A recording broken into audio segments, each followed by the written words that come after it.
How do we assess marketplace literacy? We have done this in a variety of ways.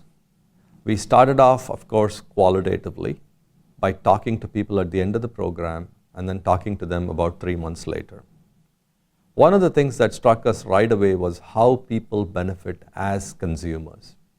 Right away, it's money in their pocket and it is better quality products as well.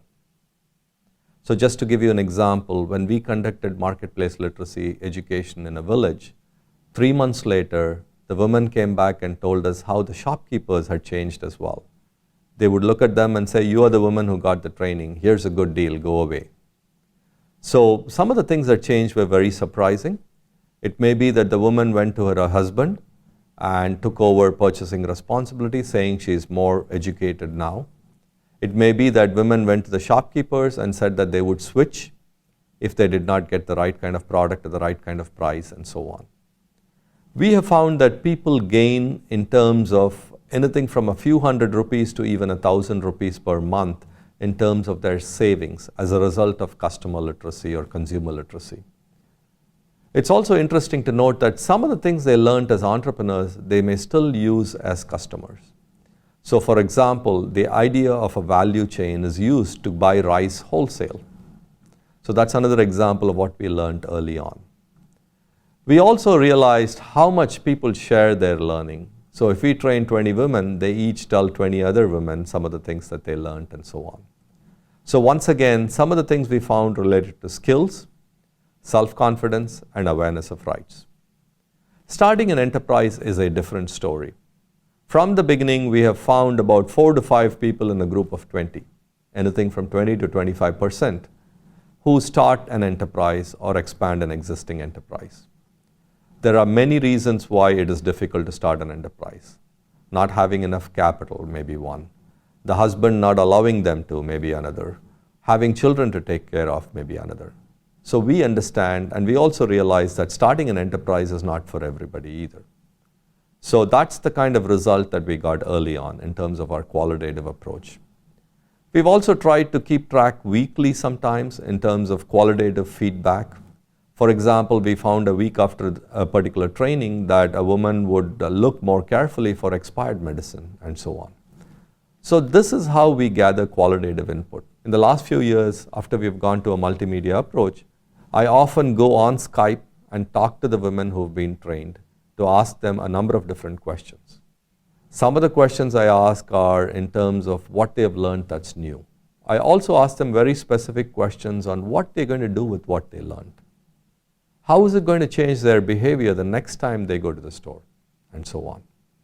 Similarly, I ask them about starting new enterprises and whether they have new ideas or whether they have a new motivation to start an enterprise and so on.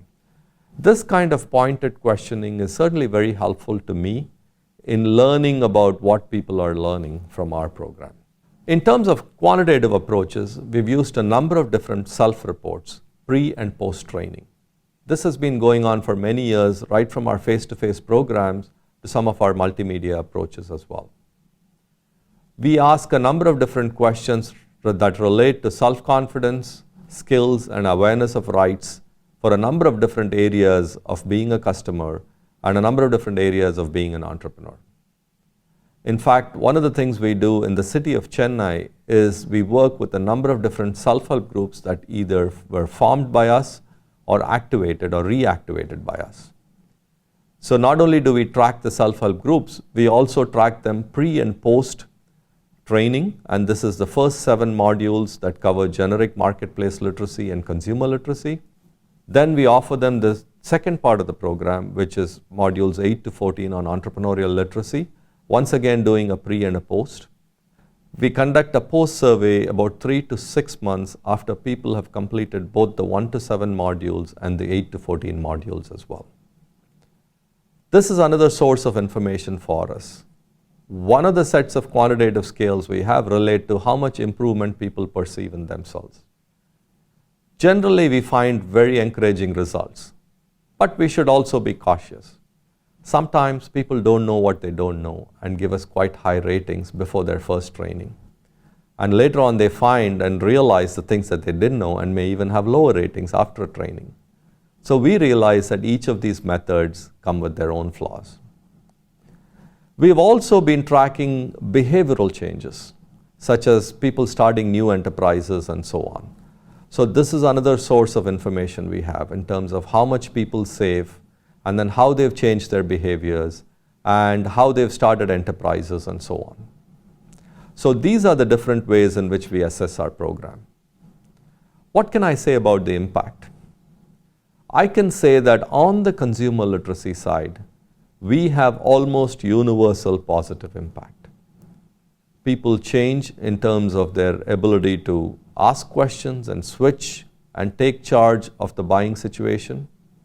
They end up saving a few hundred rupees if it is India, or they end up saving a little bit of money if it is in some of these other contexts as well.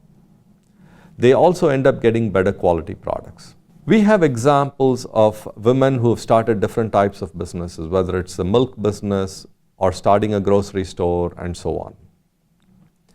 In one instance, a woman started a grocery store, but somebody with 10 times the capital was able to outcompete her. But she adapted, and she started a store now for country medicine. And she has her own value added as she goes along. So this is an example of how understanding of the marketplace is very important. Another source of positive impact that's worth mentioning is how people take up issues relating to the environment. There are a number of women who will not use plastic because our training pointed out some of the issues with the use of plastic bags. So this is to give you an overview of the different types of impact that our program has had and the different ways in which we assess our impact. So far we've talked about qualitative assessments and quantitative assessments, including self-reports and behavioral reports. We also have ability tests on marketplace literacy. These items have been designed for different levels of abstraction to capture different learning goals, all the way from the conceptual to testing memory. We have a number of materials that we would be very happy to share with you on these different types of assessment tools. Thank you.